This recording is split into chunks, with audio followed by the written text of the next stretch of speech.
Now that we know a little bit more about replacement, we're going to dive a little deeper into some questions that probably a lot of patients come to you and really start the discussion before they consider joint replacement. So I think the first question we want to start with is, how much downtime would someone potentially have with a joint replacement?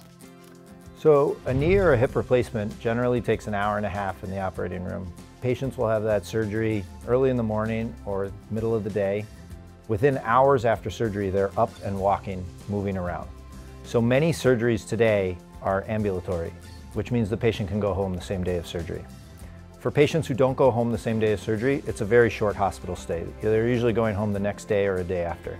The downtime is after surgery, you're suffering from pain and swelling from the surgery. So you need to spend some time resting, some time elevating, some time treating that pain. But then you quickly begin physical therapy. You're getting back your range of motion, you're getting your strength.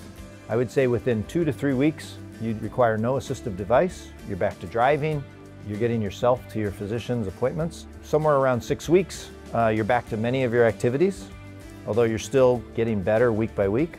Most surgeons like to think that after 3 months, you're significantly better than you were when you started, and you can keep improving for up to a year or two after surgery.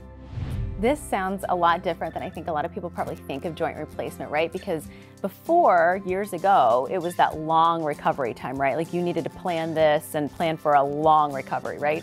Historically, the surgeries were more invasive, involved more pain. We had less options for treating that pain, and surgeons were more careful, given the limited amount of results we had, in mobilizing patients quickly. Now we have multiple modal treatments for pain. We mobilize patients faster, and generally patients spend very little time in the hospital. That's great. So what kind of support does someone need if they are recovering? I think it's helpful if you have family or friends that can support you at home. People usually leave the hospital with an assistive device like a walker or crutches. You need to spend some time resting in bed and elevating. The reason you chose to have surgery is you're suffering from hip or knee pain. As you leave the hospital, you're person with hip or knee pain. You're trading a problem that was painful but not getting better for a surgical recovery that involves pain, but you're consistently getting better. All right, really good information if you are considering joint replacement, those questions that a lot of people might be wondering.